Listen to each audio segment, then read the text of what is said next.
Hi students, today I'm going to talk about choosing a paintable subject. So often one of the biggest problems people have is they walk up to me in a class or workshop and they have something like this and they say, I would really like to paint this picture.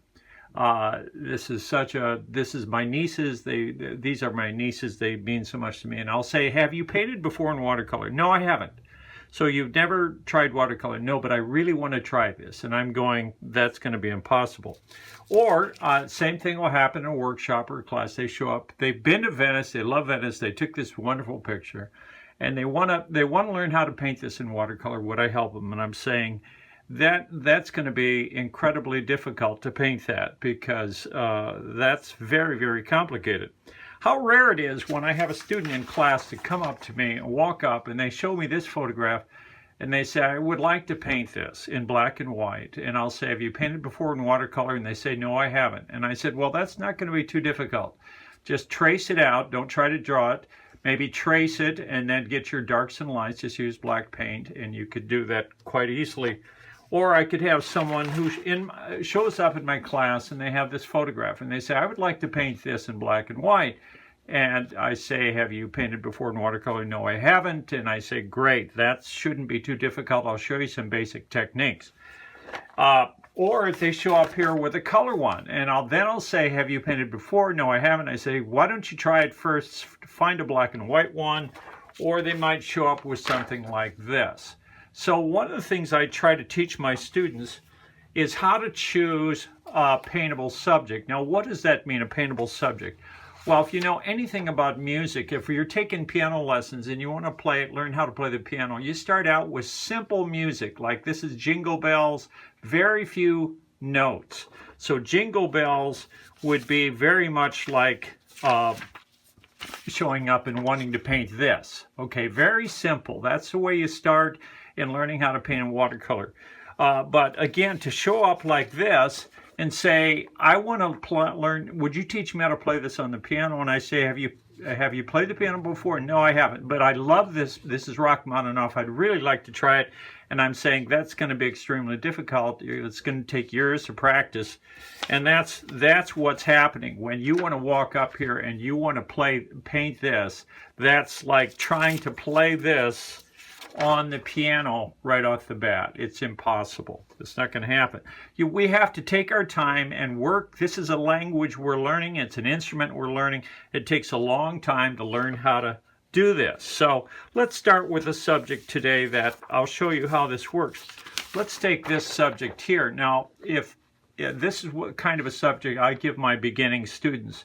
So let's take this subject for a second. I'll set it over here like this. And watch how this works. So just take a pencil here and I'll just do a small sketch of it. But basically this is even easy to draw. So if we make a little square here like this and we just want to do a sketch of this. So that's down here. I'll move it up a little bit here. So a little square. We're going to put our mountains in here like this.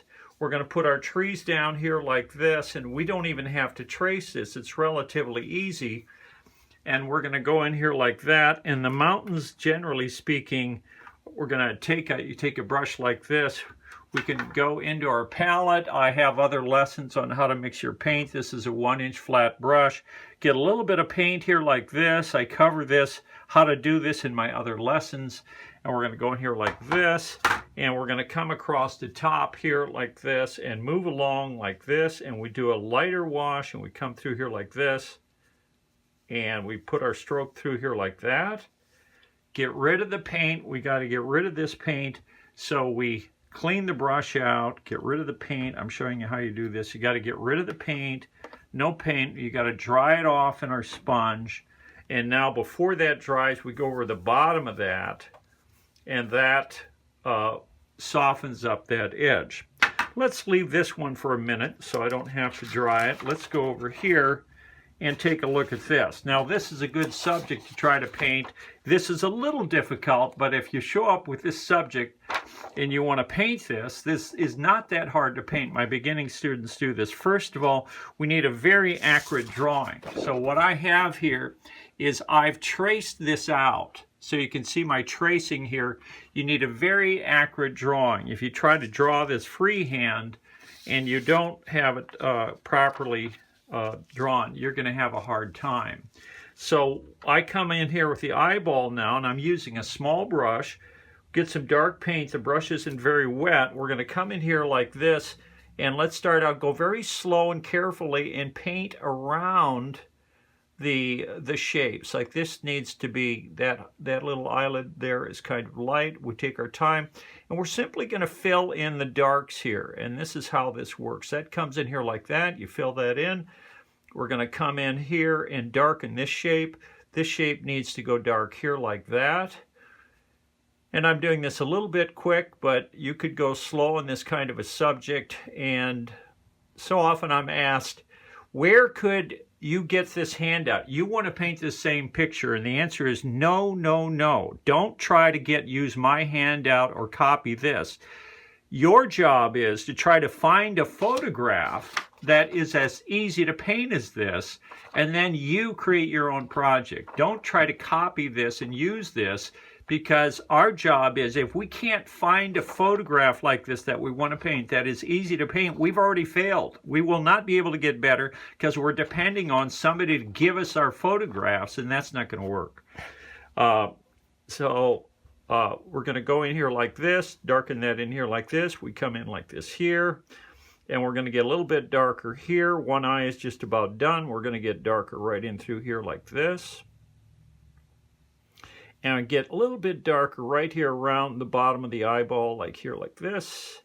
We're going to come down here like this here, and fill a little bit of a highlight there. And then lighten our brush a little bit. We're going to put a light stroke right through here, not super dark, goes in here like that. And then we're going to clean our brush out, get rid of the paint, dry it off on the sponge here. And we're going to create a little bit of a light wash right through here. And we're going to create a little bit, hardly any paint in the brush. And we're going to soften up this edge here just a little bit. And that eye is just about done. It's, again, the slower we go, the more photographically we can make this. If we work faster, it becomes more impressionistic or not so detailed. So that eye is pretty accurate.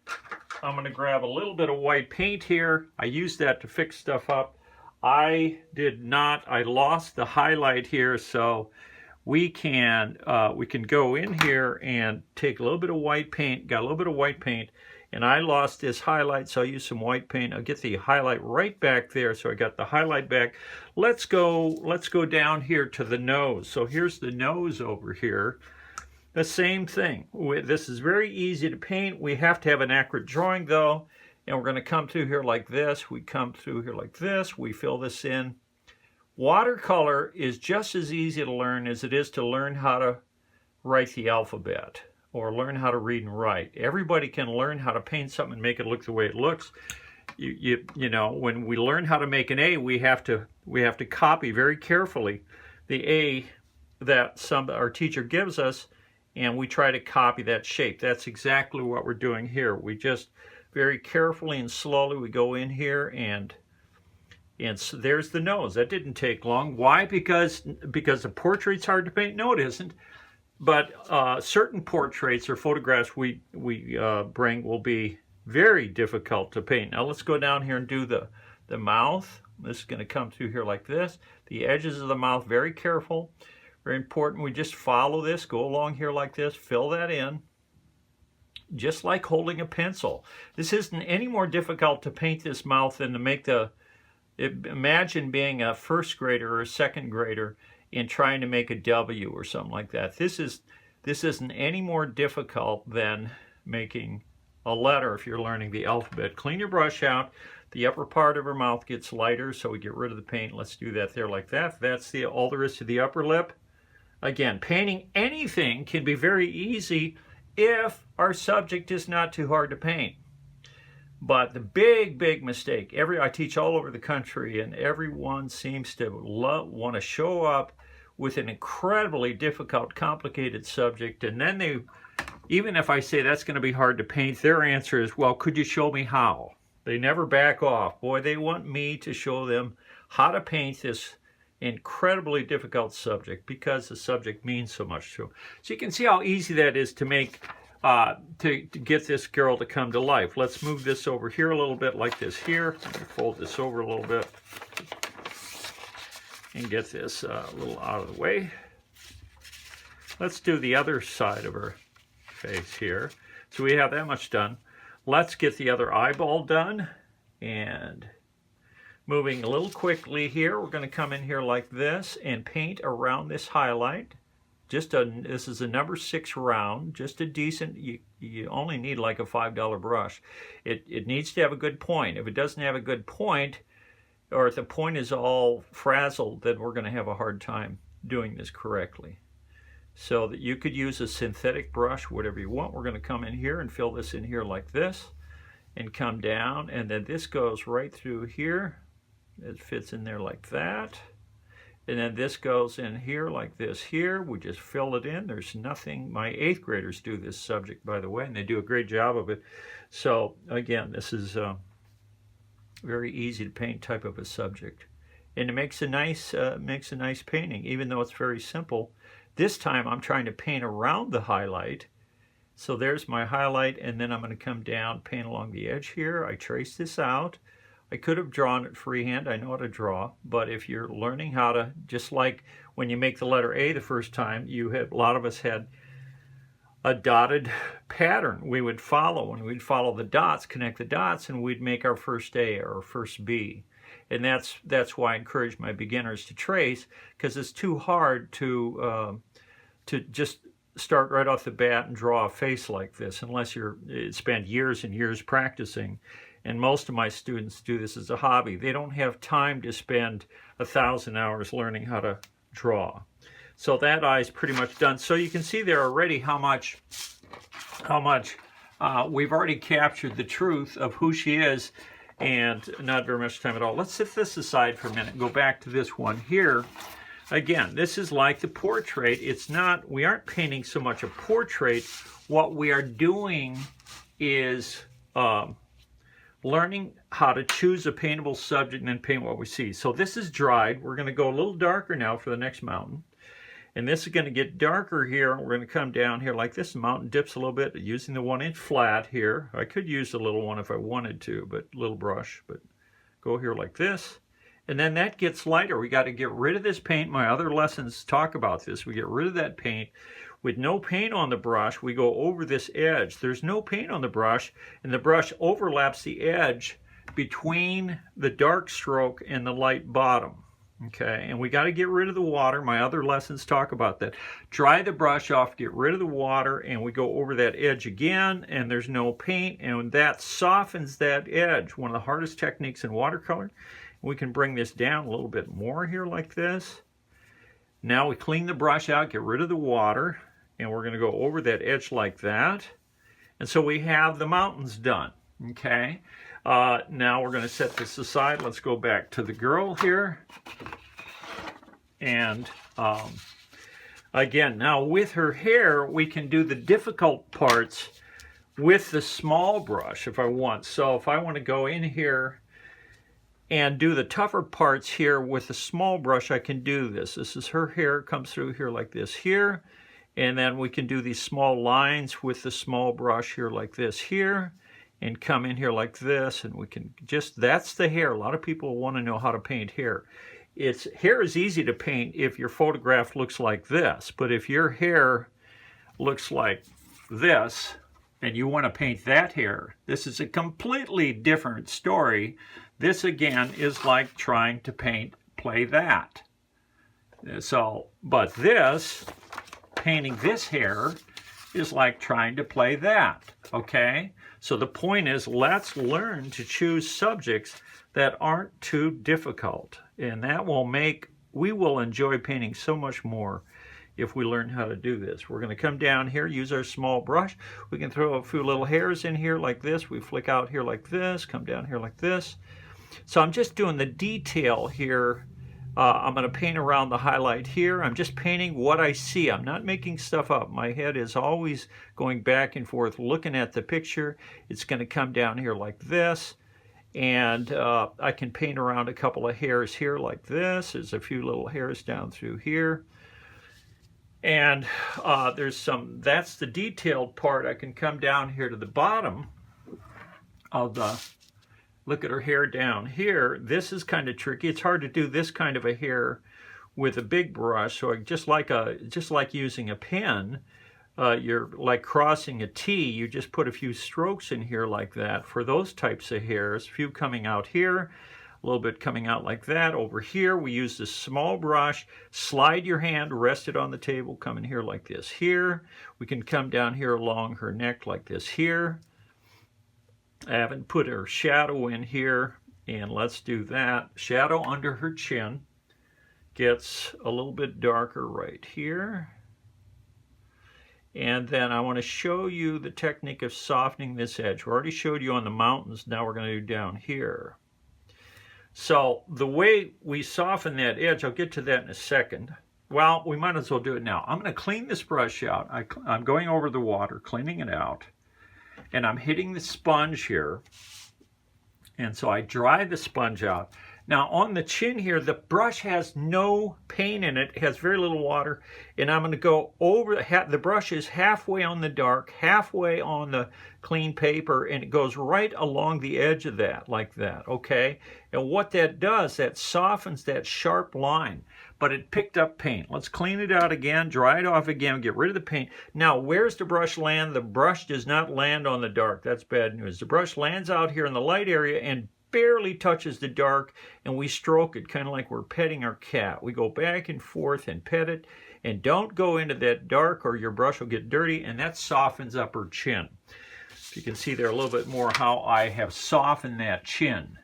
And that's the hardest technique in watercolor. Let's do it again here. If you didn't get it, clean the brush out. No paint in the brush, very little water. It has probably a number. If 10 is soaking wet, this has like a 2 amount of water. The brush does not land on the dark. It lands on the white paper, and it slowly creeps into the dark, goes back and forth, and that softens that edge. Again, dry the brush out. The brush does not land on the dark. It lands on the white. It goes back and forth. It says hello and barely bumps into that dark, and it agitates it back and forth, and that softens the edge, but the brush is now dirty. We can't keep working because our brush is no longer clean. The brush now has been cleaned out, has very little water. The brush lands on the paper, it goes back and forth, bumps into that dark like that, and that softens up that shadow because that shadow is soft. And so I've made her shadow soft like that, okay? Now let's go into, for the rest of this, let's go to the big brush. We want to use the big brush as much as we possibly can because we're going to get a much more attractive painting. So I'm going to use the big brush here and come along the side of her cheek here. We got a lot of paint. We're going to stop right here. We're going to kind of come right in through here like this here. And we're going to flick down here about like this here. And we're going to come right down here like this along, go carefully along the edge here. This comes down here about like this here. We're going to come here like this here. I know it looks magical, but it's not, because my 8th graders their paintings look exactly like mine because I show them how to do this. And if they go slow, their painting, you cannot tell the difference between their painting and mine. Now let's get rid of the same thing with my adults. My beginners, they do this subject, very easy to do because, why? Because I pick out the subject. Now I have very little paint in my brush and I'm adding a little bit of strokes in here because we want some soft edges right through here. So that side's pretty done. Let's go to the other side. And again, the same thing. We get a lot of paint here. Here's my palette here. We got a lot of paint. Go in here and flick the brush, get it flat, stir it like this, not too wet, probably on about a 4 amount of water. And we're going to come right down here and land the brush very carefully, and we follow our pencil line down like this, nice and smooth. We're going to come down here like this here, and we're going to come down along the top here like this here. Got a little bit of a hair in through here. Comes down like that. We paint around a little ear if we want to save that. And then over here, we're just going to keep this simple, go in here like this. I'm not going to try to get all the highlights. We're going to flick down here a little bit. A little hair shoots down right here. Come over here like this here. Come down like this. and there's a few little hairs flicking down here. Tip the brush up on edge, come down here like this, come down and come in through here like that. We're going to come down here and about like this here. We're going to stop about right here, and over here, stop here. And up here, we can add this. We could go to the little brush, or if we can do it with a big brush, we try to do it with a big brush. There's a few little more hairs in through here. We come in here like this here, and a little bit over the top. Here's the top of her head right here like this.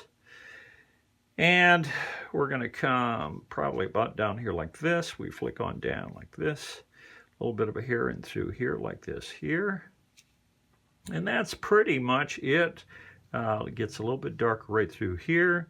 And then we soften, get rid of the paint, and we add a little bit of a light tone right through here. Our brush is cleaned out, soften up that edge here.